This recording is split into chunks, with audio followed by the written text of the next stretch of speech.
네, 호세아 묵상하면서 오늘 현실과 동화를 초월하는 사랑이란 제목으로 나누려고 합니다.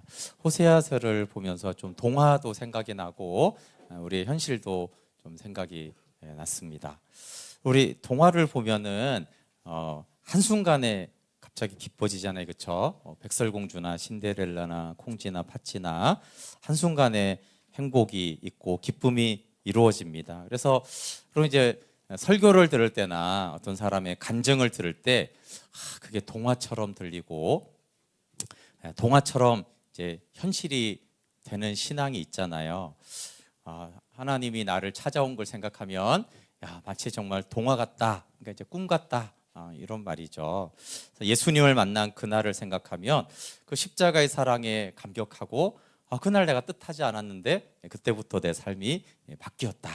그리고 어느 날 그 성령님의 임재와 능력을 내가 체험한 그날에 내 몸과 마음이 새로워진 그런 동화 같은 체험이 있습니다. 그 이제 많은 분들이 그날부터 새소리가 달라지고 나뭇잎이 너무 아름답고 하늘과 땅이 새롭게 보였다. 그리고 내 목적이 달라지고 관계는 다 새로워졌다. 이렇게 이제 동화 같은 설교와 간증을 믿으면 좋습니다. 믿으시기 바랍니다.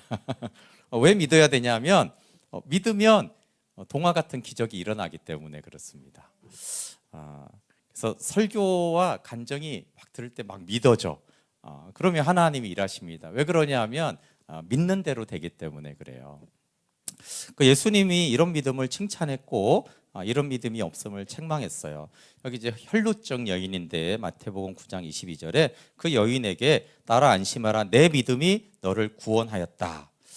아니 그 12년 동안 혈루증이 뭐 이 여인 말고도 수많은 여인이 불가능했던 거거든요. 근데 이 여인에게는 동화 같은 믿음이 있었어요. 내가 예수님을 만지면 예수님이 나를 치유해 줄 거다. 그러니까 예수님이 네 믿음이 너를 구원하였다 이렇게 말하고 마태복음 17장 20절에 보면 너희 믿음이 작다. 만약에 믿음이 겨자씨 한 알만큼만 있어도 이 산을 명해서 저기로 옮겨지라면 옮겨질 것이고 또 너희가 못할 것이 없다. 근데 이제 동화에서나 산이 옮겨지지 현실에서 어디 옮겨지냐 이러면은 안 옮겨진다라는 거예요. 근데 너희가 이게 옮겨진다라고 예수 이름으로 믿으면 그렇게 될 것이다. 그러니까 이제 예수님이 동화 같은 믿음인 유치한 게 아니라 그 믿음대로 되어지기 때문에 이 믿음을 가지라고 그랬어요. 그렇지만 이제 냉소적인 신앙이 있습니다. 예수님과의 놀라운 만남이나 성령의 능력과 기적을 부인하는 건 아니에요. 그런데 이제 동화 같은 설교나 간증들을 들으면 이렇게 마음이 점점 차가워지는 거죠. 왜 그러냐면 그런 기대와 소망을 여러 차례 가졌는데 오랜 시간 동안 반복적으로 그게 안 돼 나한테는. 그러니까 이제 심각한 좌절이 되어지면 안 됩니다. 그리고 이제 아주 유명한 말이 있잖아요. 예수 믿어도 사람은 안 바뀐다. 그리고 그렇게 대단하고 유명한 사람들 뭐 안 되더라. 그거 봐라. 그게 뭐가 되냐. 뭔가 일어나는 것 같지만 안 된다. 그러면서 이제 냉소적이 되죠. 근데 성경은 이렇게 냉소적인 믿음은 반대하지만 인간의 완악함에 대해서는 동의합니다. 인간이 진짜 완악하지. 그래서 이제 출애굽 40년을 낮추고 만나를 주고 가나안 땅을 주면은 어떻게 된다고 모세가 설교하죠. 신명기 마지막에 너희들이 이대로 안 살 거야. 그러니까 이제 모세가 목회를 했고 하나님이 광야에서 직접 만나로 불기둥으로 그렇게 훈련했는데 너희들은 안 변해. 이렇게 이제 말을 하기도 합니다. 인간이 또 그만큼 완악하다라는 것이죠. 그래서 성경에는 이제 두 가지가 보면 다 있습니다. 정말 동화 같은 하나님의 그런 놀라운 구원과 사랑이 있고, 근데 한 면에서는 진짜 인간은 안 변하나 보다. 진짜 인간은 완악한 것 같아. 이렇게 있습니다. 그리고 이제 시간으로 보면 어떻게 돼 있냐면은 길게 보면은 아주 완악합니다. 인간은 안 변합니다. 근데 이제 한시적으로를 보면은 인간은 변하고 동화 같은 놀라운 역사들이 일어납니다. 그러니까 출애굽, 홍해 이런 역사들, 광야의 기적, 가나안을 막 정복하는 일들, 다윗의 때와 같은 그런 예배가 회복되는 일들, 또 선지자들이 행하는 일들을 볼 때 사람은 변하고 바뀌고 하나님은 이렇게 구원하시고 역사하신다라는 것을 볼 수 있어요. 그런데 이제 반대도 있죠. 출애굽 때는 너무 좋았는데 그 후에 또 광야 40년으로 사람이 바뀌냐? 또 이제 사사기 가보면은 아닌 것 같고, 열왕기 상하 이렇게 쭉 보면은 길게 보면 인간은 안 된다 보다 이렇게 되어지고, 그러나 하나님이 개입하실 때마다 사람은 바뀌고 새로워지는 것들을 볼 수 있어요. 그래서 어느 관점으로 볼 거냐에 따라서 인간은 안 된다 이렇게 볼 수도 있고, 아니다, 하나님의 은혜로 우리는 이렇게 변화되고 하나님의 사랑과 역사들을 경험할 수 있다. 네, 이제 중요한 거는 그럼 나는 어디 있는가라는 것이죠. 나는 지금 동화 같은 신앙생활을 하고 있습니다. 너무 기쁘고 하나님을 기대합니다. 아니면 이제 냉소적인 신앙이 될 수 있어요. 그렇죠? 그게 되겠어? 이렇게 할 수가 있어요. 근데 이제 호세아서는 이 양쪽을 다 초월합니다. 왜냐하면 동화라고 보기에는 호세아 같은 동화는 존재하지 않습니다. 동화 속 주인공이 봐도 동화 같은 이야기죠. 말이 안 되는 사랑이기 때문에. 근데 이제 현실에 너무 냉담한 사람에게도 굉장히 리얼하게 다가옵니다. 그래서 호세아의 서론이 1장 1절부터 2장 1절인데 한마디로 내 백성이 아닌 자를 내 백성이라 이렇게 말을 해요. 근데 우리가 알지만 하나님이 호세아에게 처음 하신 말씀이 굉장히 의외죠. 그렇죠? 너는 음란한 여인과 결혼해서 음란한 자식들을 낳아라.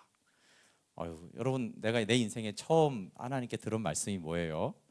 인격적으로 이런 말이 아니라 어느 날 하나님 성령으로 나에게 처음 하신 말씀이 뭐예요? 대부분 되게 좋은 거잖아요. 그렇죠? 그게 뭐든. 근데 호세한테는 처음 하신 말씀이 너는 음란한 여인과 결혼해서 음란한 자식들을 낳아라. 이런 동화가 어디 있습니까? 이런 현실도 없죠. 현실에도 이런 일이 없고 동화에도 이런 내용은 없습니다. 그래서 그 음란한 자식을 낳았을 때 하나님이 또 이름을 다 지어줬는데, 첫째는 이스라엘을 내가 심판하겠다. 두 번째는 로루하마, 긍휼이 받지 못한 자다.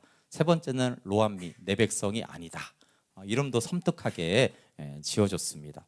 그래서 이제 동화 같은 신앙인들에게 이런 내용은 좀 당황스럽죠. 아니, 사랑의 하나님이, 꿈만 같은 로맨스를 주시는 하나님이 이렇게 불행한 결혼과 이렇게 자녀들을 낳고 이름을 지어준단 말인가.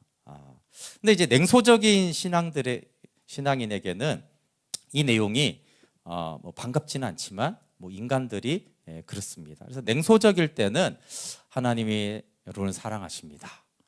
하나님이 끝까지 사랑하시고 회복하십니다. 이러면 이제 또 저 소리 하는구나 이렇게 이제 들리죠. 근데 오히려 너는 안 돼. 너 같은 건 용서받지 못하지. 그렇지, 아마 지옥 갈 걸. 이렇게 하면 이제 기뻐할 수도 없고 슬퍼할 수도 없고 씁쓸하고 눈물은 나지만 그런 것 같아. 인간은 나는 좀 안 되는 것 같아. 이렇게 이제 그래서 이제 냉소적인 사람들은 오히려 막 저주하고 부정하고 이렇게 말하면 이제 속은 상하지만 그래 맞다 이런 생각이 또 듭니다. 그런데 이 호세아서는 사실은 냉소적인 사람에게 말하는 거예요. 그래, 너는 긍휼히 여김을 받지 못하지. 너한테는 심판밖에 없어. 네가 내 백성이라고 웃기고 있네. 네가 내 자녀야. 아니지, 너는 버림받은 자지. 이렇게 아주 냉소적인 사람보다 훨씬 더 냉소적으로 말을 해요. 그러니까 냉소적인 사람이 따뜻한 소리나 하고 있네, 동화 같은 소리나 하고 있네, 이런 게 아니라 하나님이 훨씬 가혹하게 말하기 때문에 냉소적인 사람이 냉소적일 수가 없죠. 너무 심하게 말씀하시니까. 그렇게 이제 자녀들 3명을 낳을 때마다 그게 작은 사건이 아니잖아요. 오랜 세월 동안 그렇게 말씀하신 다음에 10절과 2장 1절까지 갑자기 냉소를 넘어서는 사랑을 얘기하세요. 우리 1장 10절부터 2장 1절까지 같이 한번 읽어볼게요. 시작. 그러나 이스라엘 자손의 수가 바닷가의 모래같이 되어서 헤아릴 수도 없고 셀 수도 없을 것이며 전에 그들에게 이르기를 너희는 내 백성이 아니란 그곳에서 그들에게 이르기를 너희는 살아계신 하나님의 아들들이라 할 것이라. 이에 유다 자손과 이스라엘 자손이 함께 모여 한 우두머리를 세우고 그 땅에서부터 올라오리니 이스라엘의 날이 클 것임이라. 너희 형제에게는 암미라고 너희 자매에게는 루하마라 하라. 네. 여러분, 이게 이제 우리가 문자에서는 금방 지나갔잖아요, 그렇죠? 너는 내 백성이 아니다. 너는 궁휼히 여기지 않겠다. 그러다 갑자기 회복된다니까 이게 뭐 또 냉소적인 사람은 뭐 금방 이렇게 되네. 그렇지가 않죠. 여기 저희 교회 자녀 셋을 낳아본 사람들 있잖아요, 그렇죠? 결혼을 해서 아이 셋을 낳아서 세월이 어느 세월이에요? 그 세월이 짧습니까? 금방인가요? 아니죠. 그건 너무나 오랜 시간인 거예요, 나에게는. 그러니까 이게 내용은 짧지만 굉장히 오랜 시간과 사건 속에서 일어나서, 그런데 하나님이 내 백성이 아니란 그 자리에서 살아계신 하나님의 아들인데 한 우두머리를 세우고 올라올 것이다. 한 우두머리는 당연히 예수 그리스도를 통해서 하나님의 아들로 삼으십니다. 그리고 이제 암미는 백성이고 루하마는 깊이 사랑하다, 궁휼히 여기다 이런 뜻인데, 너희를 내 백성이고 내가 너희를 깊이 사랑하겠다 이렇게 돼요. 그래서 1장 1절부터 2장 1절이 한 단락으로 서론인데, 이 서론이 호세아 전체의 메시지를 말합니다. 그러니까 이 전체 내용을 더 자세히 풀어주는 것이죠. 이게 어떤 식으로 오랜 세월 동안 음란한 자식을 낳았고 어떻게 회복이 되는가에 대해서 다시 설명을 합니다. 바울이 근데 이 본문을 다시 인용해요. 로마서 9장에. 로마서 9장에 이제 하나님의 주권, 토기장의 얘기도 나오고 하면서 하나님의 주권적인 은혜와 사랑을 얘기하는 것이 로마서 9장입니다. 그래서 우리의 선택 이런 게 아니라 하나님이 주권적으로 택하셔서 하나님이 긍휼을 베푸시면 누가 그것을 막고, 토기장이가 결정해서 긍휼히 여기겠다는데 누가 토를 할 수 있냐라는 그런 내용에서 이 호세아의 말씀을 그대로 인용을 이렇게 합니다. 한번 읽어볼게요. 시작.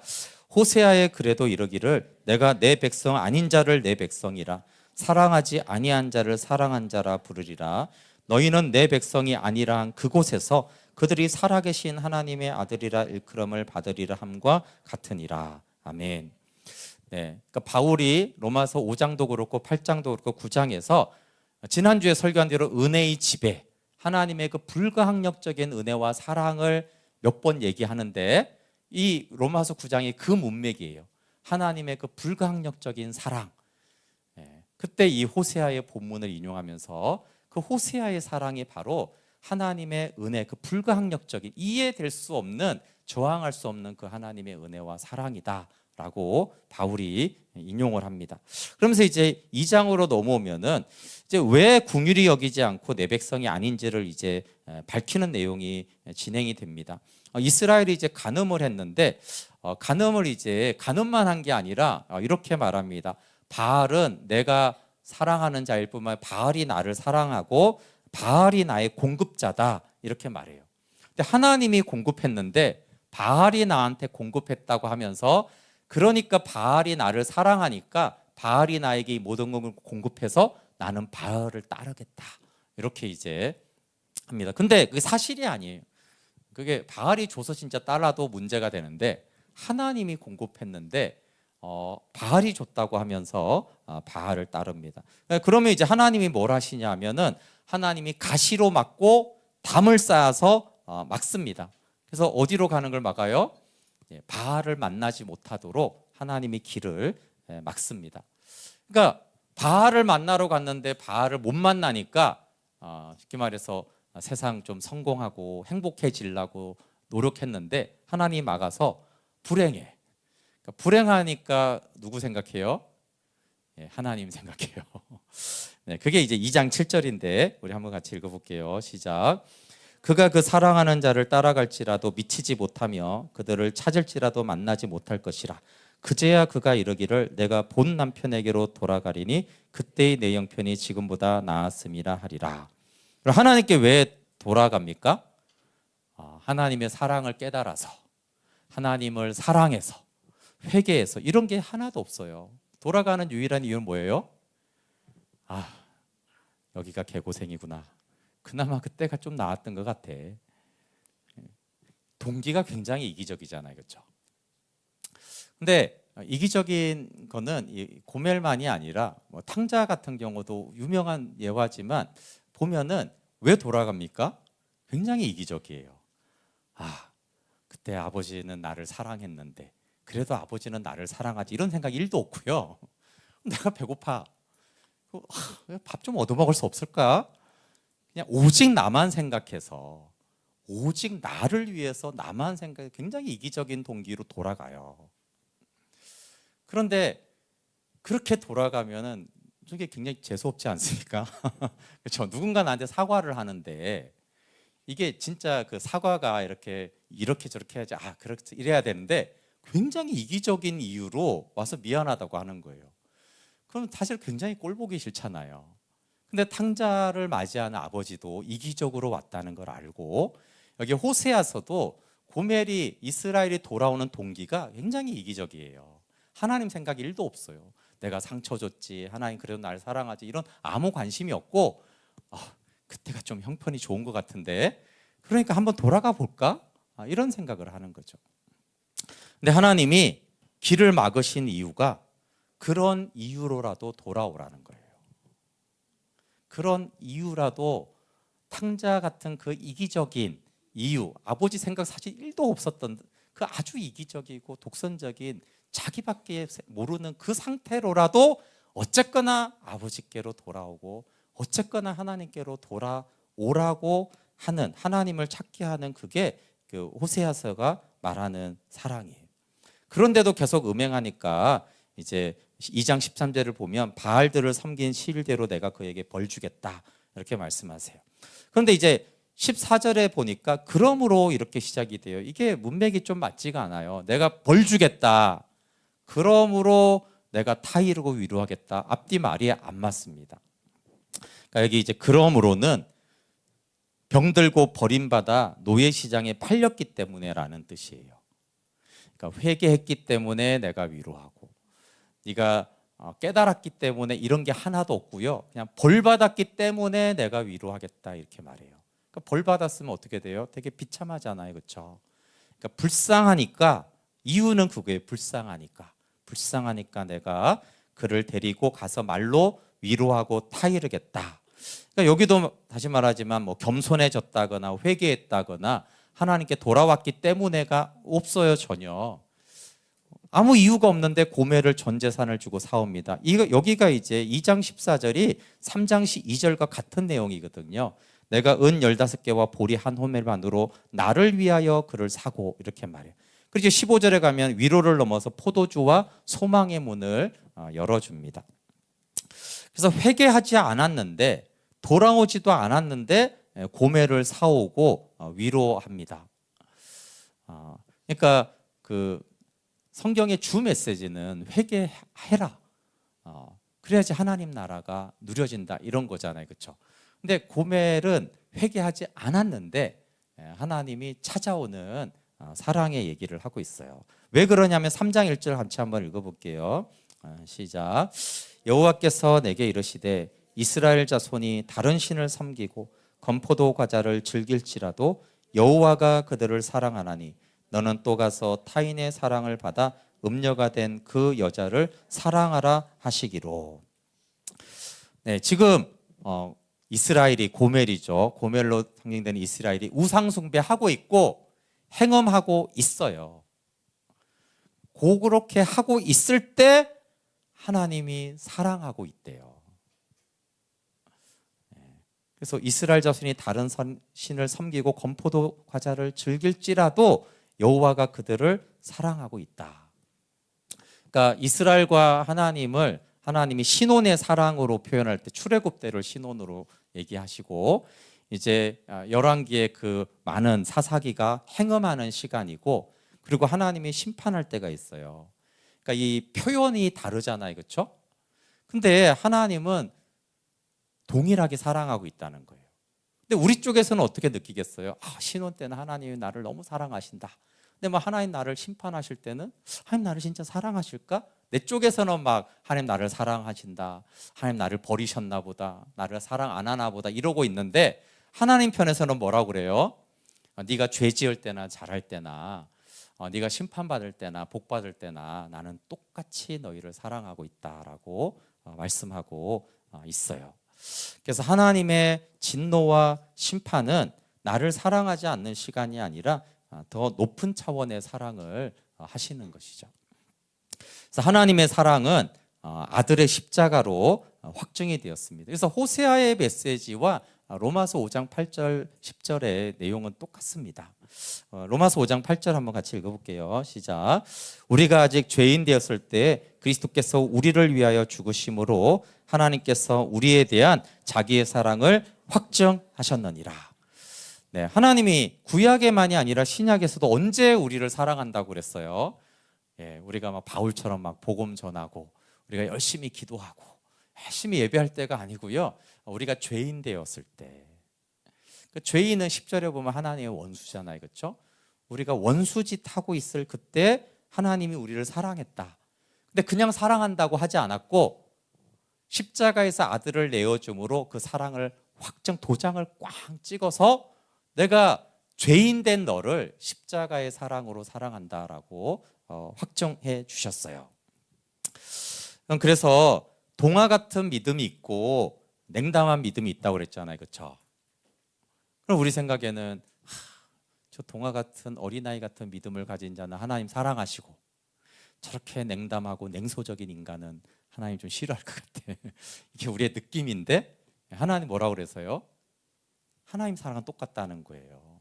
네가 나한테 냉담하든 네가 행음을 하든 네가 어린아이처럼 나를 사랑하고 따르든 내 사랑은 동일하다. 왜냐하면 나는 너희가 죄인 되었을 때 그 사랑을 시작했지 네가 나를 따랐기 때문이 아닌 거예요. 그러니까 내 쪽에서는 절망하고 내 마음은 되게 완악하고 내 마음은 얼음처럼 냉담해요. 그래도 하나님의 사랑은 똑같다라는 거예요. 우리의 느낌으로는 알 수 없지만 그게 진리라고 영원한 사랑이기 때문에 그렇습니다. 그럼 왜 이렇게 이 냉담한 오랜 시간이 되냐라고 했을 때 여러분 우리 쪽에서는 굉장히 절망하거나 냉담하고 사탄은 우리를 송사하고 정죄하고 하나님은 내 백성이 아니라고 그래요. 그러니까 이것을 통해서 우리가 알 수 있는 것은 그렇게 동화처럼 현실이 쉽지는 않다라는 것이에요. 그럼 하나님은 사랑하잖아요. 그 왜 이렇게 우리는 절망하고 사탄은 정죄하고 하나님은 우리를 백성이 아니라고 버리시는가라고 했을 때 그러면 하나님의 사랑 쪽에 무슨 변화가 있어 그런 게 아니라 우리 쪽의 문제인데 우리 쪽에 어떤 게 문제겠어요? 우리가 응답하는 게 쉽지 않다라는 걸 알려주는 거예요. 응답하는 거. 여러분 하나님이 고멜을 사오는데 호세아가 그렇다고 해서 이 너무나 지극한 사랑이 아무 때나 항상 일어나는 사건은 아니에요. 그 새아이 결혼하고 새아이를 낳고 오랜 시간의 그 비참함과 심판이 있는데 왜 하필 그때에 하나님이 야 호세아 이제는 가서 좀 고멜을 사와라. 그 때가 있잖아요, 그렇죠? 그 때가 언제냐라고 했을 때 우리가 응답할 상태가 되었을 때를 말을 해요. 그래서 우리 2장 15절을 한번 보실래요? 호세아 2장 15절의 뒷부분 이렇게 되어 있잖아요.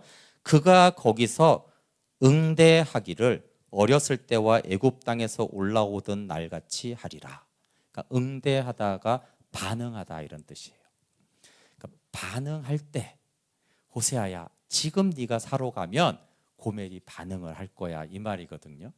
그럼 이제 그 전에는 왜 안 사러 갔겠어요? 반응을 안 해요. 반응을 안 할 때는 미워하는 게 아니라 반응을 안 할 때는 하나님 기다리고 있다라는 거예요. 그리고 이제 반응할 때가 됐다. 그러니까 네가 이제 가라 이렇게 한다라는 거예요. 애굽 땅에서 올라오던 날 신혼 때처럼 그들이 이제 반응하기 시작할 거야. 16절에도 이렇게 보세요. 여호와께서 이르시되 그날에 내가 나를 내 남편이라 일컫고. 아니, 하나님을 남편이라고 일컫는 거 당연하잖아요. 근데 아니라는 게 그날이 돼야지 네가 비로소 나를 남편이라고 할 거다. 그 날이 되기 전까지는 뭐라고 한다고요? 바알이 내 남편이라고요. 근데 네가 이제는 내가 너를 찾아가면 이제는 네가 나를 내 남편이라고 하겠구나.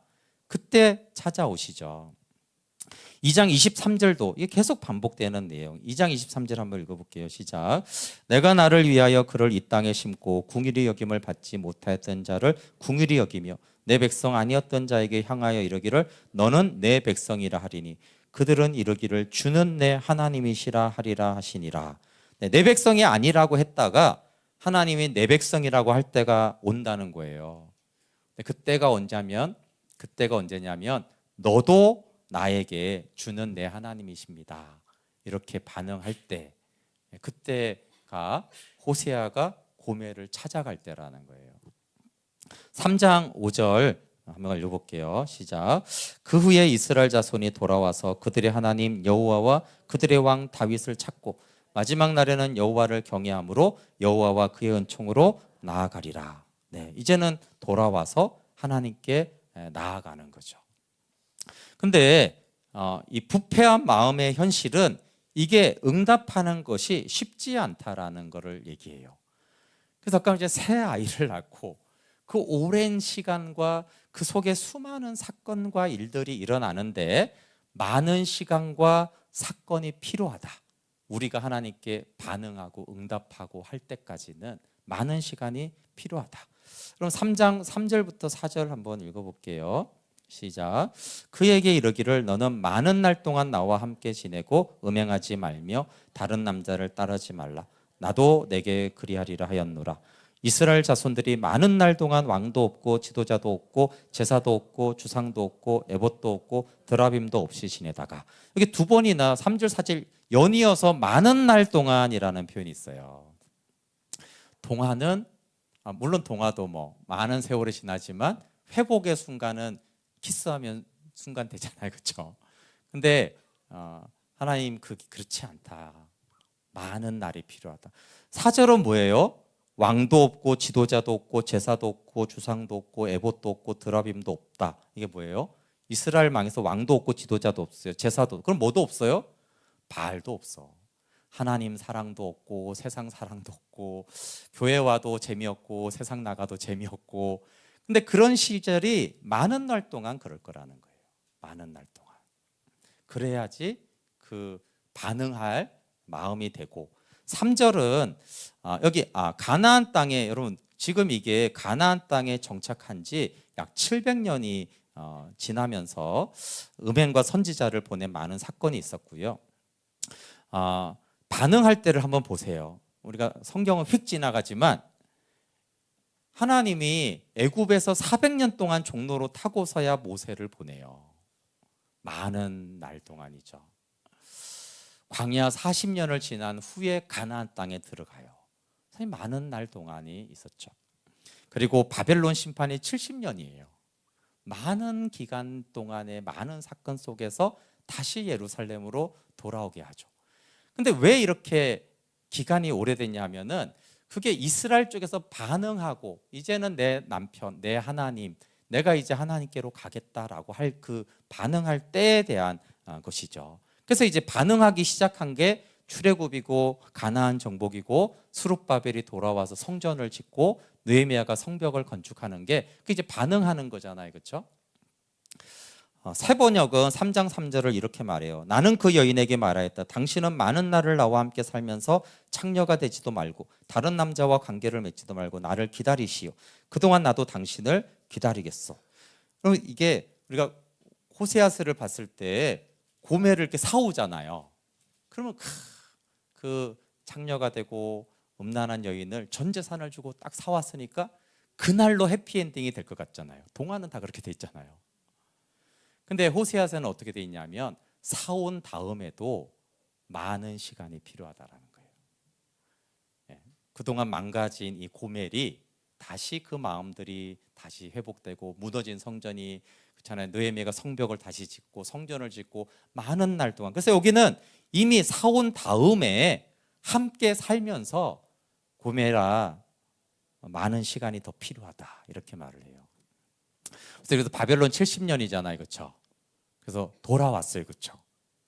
사람들 돌아왔으니까 된 거다라고 생각했는데 돌아오고 나서도 메시아는 오지 않았어요. 다시 압제가 되고 약 570년이 지나고서야 예수님이 와요.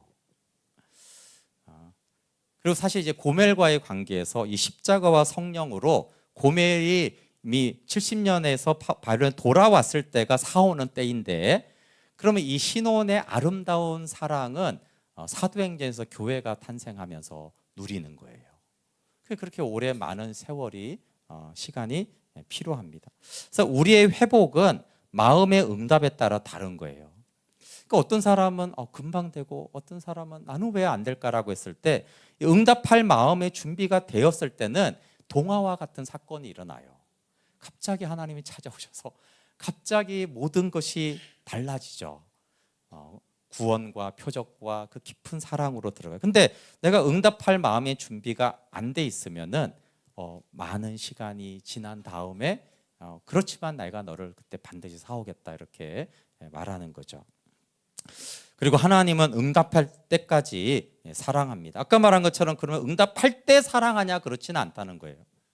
응답 안 하고 있을 때도 그때도 내가 그들을 사랑하고 있다라고 하는 것이 이제 호세아의 메시지인 것이죠. 그래서 신혼 시기나 음행하는 시기나 심판과 비참한 시기나 하나님께 응답할 때까지 기다립니다. 근데 이제 이 응답이 얼마나 힘든가를 고멜 쪽에서만 말하지 않고요. 호세아서는 뭐라고 말을 해요? 하나님 편에서 이래요. 야, 넌 진짜 안 되겠다. 난 너 포기했다. 너 진짜 반응할 인간이 아니다. 너는 반응할 존재가 아니야. 그래서 내 백성이 아니고 나는 너를 포기하겠다. 그러니까 하나님 쪽에서 말을 하죠. 근데 이거는 좀 다른 얘기예요, 여러분. 인간 쪽에서 안 되겠다 이렇게 하면은 뭐 그거는 바뀔 수 있죠. 근데 하나님 쪽에서 안 된다. 그래도 비유로 하게 되어지면 5살짜리 애가 하다가 엄마 안 되겠어. 이러면 에이 그래도 돼. 이러면은 되는 거잖아요, 그렇죠? 근데 5살짜리를 키우면서 엄마가 그러는, 넌 진짜 안 되겠다. 넌 갖다 버려야겠다. 그리고 실제로 갖다 버려요. 그러면 애 입장에서는 어떻게 되는 거예요? 야, 엄마가 나를 안 돼서 내버렸으면 애 쪽에서 다시 시도해서 될 일이에요, 이게. 애 쪽에서 안 된다고 했을 때 아니야, 돼. 엄마가 그러면 이 아이는 될 것 같은데. 근데 호세아서는요, 백성들이 우리 안 됩니다 이렇게 말하는 게 아니고요. 하나님 쪽에서 그래요. 그래, 너 안 되겠다. 갖다 버려야겠다. 그 다리 밑에 갖다 버렸어요. 그러니까 이제 완전히 절망인 것이죠. 우리 편에서는. 그런데 이 모든 과정을 지나서 하나님께로 돌아올 마음이 생길 때까지 사랑하고 인도해요. 그래서 로마서에서 인용한 것처럼 이 호세아서는 그 은혜의 지배와 그 불가항력적인 사랑을 말하는 거예요. 그래 완전히 끝났지. 근데 하나님이 이걸 회복할 때 굉장히 독특한 표현을 쓰는데요. 이게 리셋하는데 신혼으로 회복한다고 그래요. 근데 원래는 호세아와 고멜이 결혼한 상태고 이미 출애굽 때 시내산 언약을 맺어서 남편이 되었단 말이에요. 그렇죠? 그런데 이제 음행하고 떠났기 때문에 이걸 회복한다 이런 표현을 쓰는 게 맞는 말이거든요. 근데 하나님이 되게 독특하게 장가든다 이런 표현을 쓴단 말이에요. 아니 이미 결혼했는데 또 장가드는 게 말이 안 되잖아요. 그럼에도 불구하고 하나님이 2장 19절 20절에서 장가들으라는 말을 3번을 써요. 한번 같이 읽어볼게요. 2장 19절 20절 시작. 내가 내게 장가들어 영원히 살되 공의와 정의와 은총과 궁일이 여김으로 내게 장가들며 진실함으로 내게 장가들리니 내가 여호와를 알리라. 아멘. 내가 내게 장가들어. 이 표현이 안 맞는데 장가든다는 표현을 쓰고, 특별히 이 아라스는 장가든다라고 했을 때 재혼을 말하는 게 아니라 처녀와 결혼할 때만 쓰는 말이에요. 근데 고멜은 처녀가 아닐 뿐더러 보통 유부녀도 아니죠, 그렇죠? 특별히 여기 창녀라고 이렇게 말할 정도로 아주 심각하잖아요. 근데 고멜을 뭐라고 말하냐면 너는 순결한 처녀다.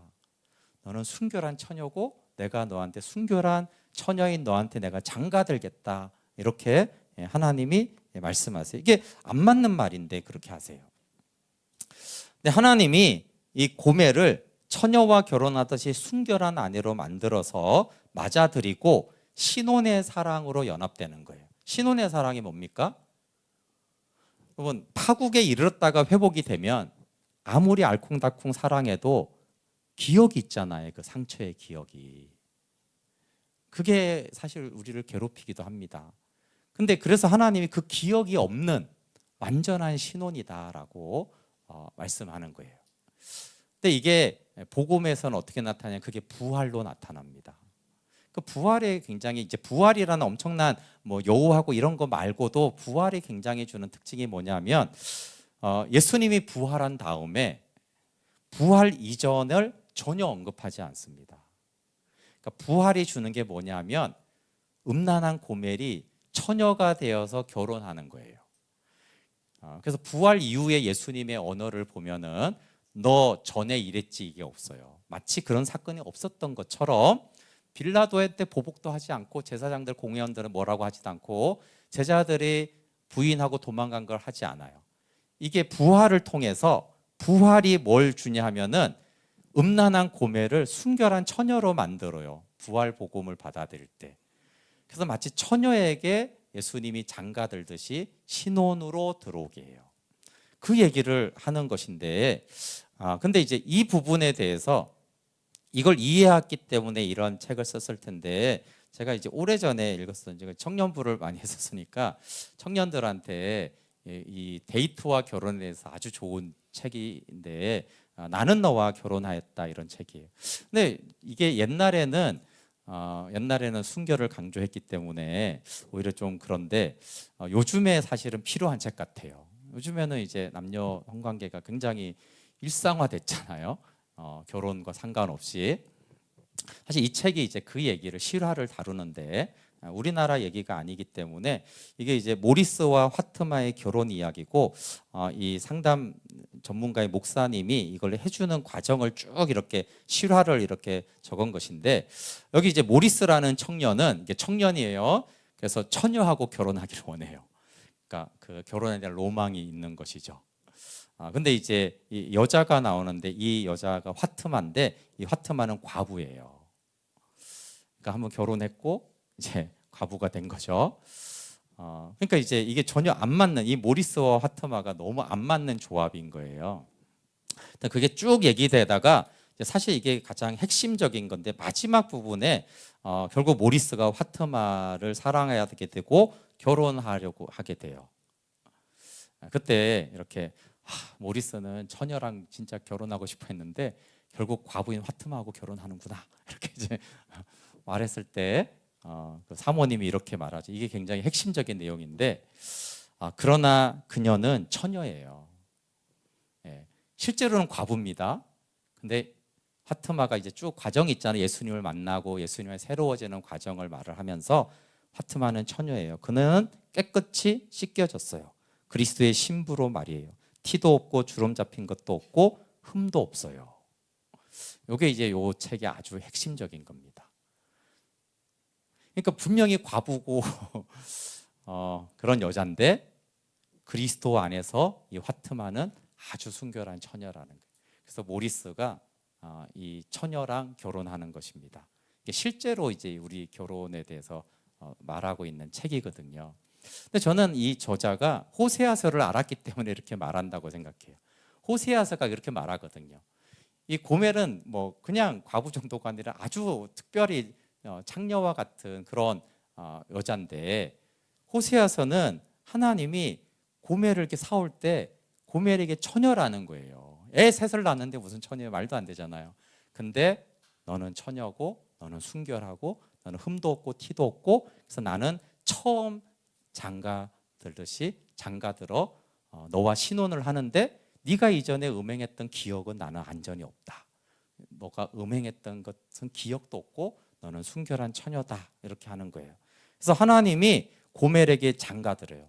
그 다음에 나오는 말이 그제서야 고멜이 여호와를 알게 된다 이렇게 말을 해요. 그러니까 우리가 하나님을 알게 되는 두 가지 차원이 있습니다. 우리가 잘 알듯이 베드로가 예수님을 알았어요, 그렇죠? 근데 이제 세 번을 부인한 것이 좀 과장하면 고멜이 세 자녀를 낳은 것처럼 좀 그렇게 된 거잖아요, 그렇죠? 예수님을 등졌어요. 다시 갈릴리에서 주님을 만났을 때 그때 주님을 알게 됐다 이렇게 표현하는 거죠. 탕자도 마찬가지죠. 그 전에 아버지를 알았겠죠, 아들인데. 근데 탕자가 되고 나서 돌아온 후에 아버지를 알게 됐다. 그게 이제 고멜이 나중에 그제서야 여호와를 알게 됐다. 그리고 예수님은 고멜 같은 우리를 어떤 신부로 만드시고 영접하냐 하면 이게 호세아서만 있는 게 아니라 에베소서 5장 27절에 이렇게 말해요. 자기 앞에 영광스러운 교회로 세우사 티나 주름 잡힌 것이나 이런 것들이 없이 거룩하고 흠이 없게 하려 하심이라. 우리 개인을 예수님의 신부로 보든 또 교회가 에베소서는 교회론이니까 교회가 예수님의 신부예요. 근데 개인이든 교회든 흠이 있습니까 없습니까? 문제 많죠, 그렇죠? 고멜처럼 문제가 객관적으로 많아요. 근데 하나님 예수님은 근데 어떻게 하신다고요? 흠도 티도 하나도 없는 아주 영광스러운 신부다라는 거예요. 호세아서의 장가 얘기에 똑같은 얘기예요. 예수님이 우리 교회를 우리가 하나님께 돌아올 때 어떻게 우리를 받아주신다고요? 아유, 이 문제 많은 교회를 어떻게든 아내로 맞이 이렇게 아니라는 게 우리를 맞이할 때도 흠도 티도 없게 영광스럽게 한 다음에 받아들여요. 그거를 이제 2장 18절에는 동물과도 언약을 맺어서 평안히 눕겠다. 이런 동물과 언약을 맺는 거는 이사야 11장 우리 애들 찬양이 있잖아요, 그렇죠? 독사구리에 손을 넣고 사자들이 어린 양과 뛰노는 그게 뭐냐면 메시아를 통해 이루어질 완전한 하나님의 나라를 말하잖아요. 그게 계시록 19장의 어린 양의 혼인잔치입니다.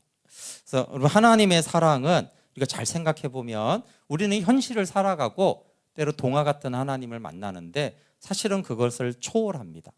제가 지난주에 은혜의 지배 불가항력적인 하나님의 사랑을 나눴는데 그 내용이 정말 호세아의 내용이에요. 호세아를 향한 하나님의 사랑, 고멜을 향한 호세아의 사랑은 현실과 동화를 초월합니다. 그냥 현실에 이런 사랑은 없고요, 동화에도 없어요. 그래서 이게 PPT 만들어 그림을 이렇게 찾아보잖아요. 그러면 이제 고멜에 대해서 다 잘못 그렸어요. 어떻게 그린다고요? 대부분 사람이 이쁘게 그려요. 왜냐면 음행했으니까 이쁜가 보다 이렇게 하는데, 근데 고멜은 이쁘지 않았을 거라고 충분히. 그래서 고멜을 되게 못생기게 그려야 되거든요. 못생긴 고멜을 호세아가 이렇게 딱 사오는 걸 그려야 되는데 그런 그림은 없어요. 왜냐하면 나 고멜이 나쁜 건 알겠지만 고멜은 이쁘지 않았을까라고 하는데 제가 자주 말하지만 고멜이 이쁘지 않았다라고 추측할 수 있는 게 뭐라고요? 2장에 보시면 고멜이 돈을 씁니다. 그 뭐 영화든 다큐든 어디에서 유튜브에서 여자가 막 돈을 펑펑 쓰면서 남자를 만나고 다녀요. 그 여자 이뻐요? 굉장히 이쁘고 아름다우면 남자가 돈을 써야죠. 그렇게 뭐 술을 마시든 클럽을 가든 해야 되는데 계속 고멜이 돈을 쓰는 거예요. 모든 돈을. 왜 쓰겠어요? 안 이뻐서 그런 거예요. 내가 술값 내줄게. 내가 돈 내줄게. 나랑 같이 지내자. 이래서 그 남자가 이 고멜을 좋아하게 되는 가장 중요한 이유, 이 여자가 돈이 있기 때문에 그래요. 그 마지막에 왜 노예 시장에 팔리겠어요? 이쁘면 안 팔죠. 이쁜데. 근데 돈이 다 떨어졌거든. 얘는 못생기고 애 셋을 낳고 도망가니까 성격도 안 좋고 돈이 떨어졌어. 그러니까 돈이 떨어졌으니까 더 이상 이 여자를 붙들고 있을 이유가 없는 거예요. 그래서 노예 시장에 팔아서 돈을 받겠다라는 거예요. 이쁜 여자는 이렇게 안 팔립니다. 그렇죠? 그러니까 동화가 아니에요. 동화는 다 이쁘잖아요. 백설공주, 신데렐라 자주 하지만 빨간 머리에는 이쁘지는 않지만 사랑스러워. 성격이라도 좋아야 되는데 고멜은 성격도 안 좋고 이쁘지도 않고 그게 동화가 아니에요. 은 15개와 보리 한 호멜 반이 전 재산을 주고 고멜을 사오는데 전 재산은 당연히 하나님의 전부인 아들이죠. 그래서 아들의 핏값을 주고 산 고멜을 결코 포기할 수 없는 하나님의 사랑입니다. 지난주 말씀하고 이으면 이렇습니다. 로마서 5장 21절에 그것은 죄가 죽음으로 사람을 지배한 것 같이 은혜가 의를 통하여 사람을 지배해서 우리 주 예수 그리스도로 말미암아 얻는 영원한 생명의 은혜가 지배해서 영원한 생명에 이르게 해요. 근데 호세아서는 똑같은 얘기를 하죠. 그 후에 이스라엘 자손이 돌아와서 그들이 하나님 여호와와 그들의 왕 다윗을 찾고 마지막 날에는 여호와를 경외함으로 여호와와 그의 은총으로 나아오리라. 그래서 이 은혜의 지배가 현실과 동화를 초월하는 하나님의 불가항력적인 사랑이 결국은 고뇌를 하나님 편에서 하나님의 주권 때문에 로마서 9장도 하나님이 그렇게 하신다라고 하면서 하나님이 다시 여호와로 돌아오게 하십니다. 함께 우리 찬양하고 같이 기도할게요. 네, 우리가 동화 같은 믿음에 있든 냉담한 믿음에 있든 호세아서는